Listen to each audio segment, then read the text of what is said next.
জীবনে সফল হওয়ার একটি গোপন সূত্র হলো যা ভালো লাগে তা খেয়ে নেওয়া এবং বাকিটা পেটের মধ্যে লড়াই করতে দেওয়া।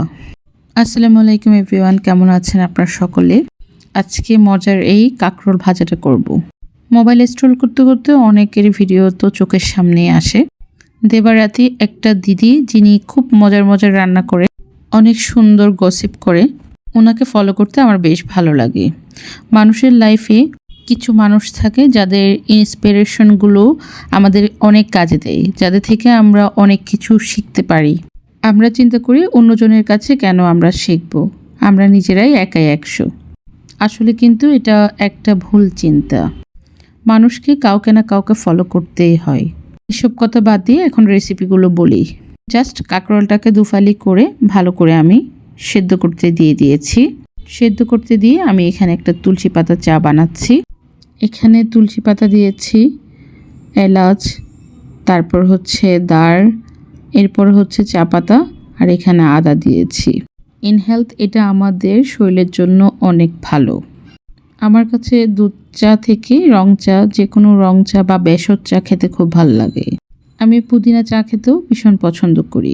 রান্নার ফাঁকে ফাঁকে একটা ব্রেক নিয়ে চা খাওয়ার মজাটাই আলাদা। তবে আমি এতটুকু চা খোর নই, আমার মাঝে মাঝে যখন মন চায় তখনই আমি চা খাই। আর এদিকে প্রচণ্ড রোদের পর প্রচণ্ড বৃষ্টি হচ্ছে, আকাশটাও খুব মেঘলা, একটা ভাব নিয়ে আছে। দৃশ্যটা উপভোগ করছিলাম, সাথে চা খাচ্ছিলাম। এরপর চা শেষে আবার রান্না করে আসলাম। কিছু করলা ছিল, করলাগুলোকে হলুদ, মরিচ, মশলা, বেসন এগুলো দিয়ে মেখে রেখেছি, ভাজা করব তাই। এদিকে আমি কাঁকরোল থেকে মাঝখানের পুরটা নিয়ে নিচ্ছি। প্রথমে ভেবেছিলাম এটা হয়তো আমাকে দিয়ে হবে না, পরক্ষণে দেখলাম না, এটা খুব ইজিলি উঠে আসছে চামচের সাহায্যে। পুরটা রেডি করার জন্য আমি যা যা নিয়েছিলাম, আমি প্রথমে নিয়েছিলাম চিংড়ি মাছ কুচি। আপনি চাইলে চিংড়ি মাছটা দিতে পারেন অথবা স্কিপ করে যেতে পারেন, তবে আমি কয়েকটা চিংড়ি মাছ এখানে অ্যাড করে দিয়েছি। এই পুরটাকে আমি খুব বেশি মিহি করব না, আস্তে আস্তে রেখে আমি এটাকে ব্লেন্ডারের সাহায্যে ব্লেন্ড করে নিব। এখানে যে আমি মেখে রেখেছিলাম তিত করলা, এই করলাটাকে আমি এখন ভাজা করতে দিয়েছি। করলা যখন আপনি বেসন দিয়ে ভাজা করবেন, আপনার একটু মনে হবে না এটা তেতো। এটা খেতে ভীষণ মজা হয় গরম গরম ডাল ভাজা অথবা গরম ভাতের সাথে। এদিকে দেখুন আমার পুরটা সম্পূর্ণভাবে ব্লেন্ড করার পর এই অবস্থানে আছে। এটাকে এখন আমি প্রসেস করে নেব। যেমন ধরেন এখানে আমি আমার লাল মরিচগুলোকে ভাজা করে নিয়েছি। এখানে আদা, রসুন, পেঁয়াজ কুচি, ধনেপাতা, তারপর এই যে মরিচটাকে আমি ভেজে নিয়েছিলাম সেই মরিচটাকে আমি এখানে দিয়ে দিচ্ছি। আপনারা চাইলে কাঁচা মরিচটাও অ্যাড করতে পারেন।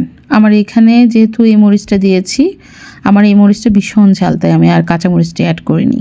এখানে দিয়েছিলাম লবণ, গোলমরিচ গুঁড়া আর অরিগানো। অরিগানোটি দিলে অন্যরকম একটা ফ্লেভার আসে। সব কিছু ভালো করে ভেজে আমি ঠান্ডা করে নিয়েছি এবং অন্য একটা পাত্রে আমি একটা ডিম নিয়ে নিয়েছি।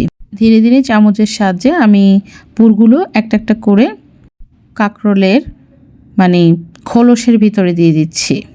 সবগুলোকে সুন্দরভাবে দেওয়ার পর আপনি এখানে জাস্ট উপরে একটা ব্রাশ, চামচ, যে কোনো কিছুর সাহায্যে আপনার যেটা সুবিধা হয় সেটার সাহায্যে আপনি এখানে ডিমটাকে জাস্ট উপরে একটু লাগিয়ে নেবেন। তারপর আপনি এক একটা করে ধীরে ধীরে এটা ভাজা করে নেবেন। ডিমটা লাগানোর পর দেখতে খুব ভালো লাগছে, তাই না? চিন্তা করছেন এই খাবারটা আসলে কেমন হয়েছে। কাঁকরোল তো পুরা দমে সেদ্ধ হয়ে গেছে, এটা তো আর কিছু করারই নেই। জাস্ট ভাজা করলে একটু আলাদা অন্যরকম একটু টেস্ট লাগবে, এই আর কি। দেখুন এখন আমি একটা একটা করে প্রত্যেকটা কাঁকরোল এখানে তেলের মধ্যে সুন্দর করে ভাজা করে নেব। গাইস, এটা আসলে খুবই মজার। আসলে যারা এই ধরনের খাবারগুলো খেতে পছন্দ করে তারাই কেবলই এই খাবারগুলো খেতে মজা পাবে।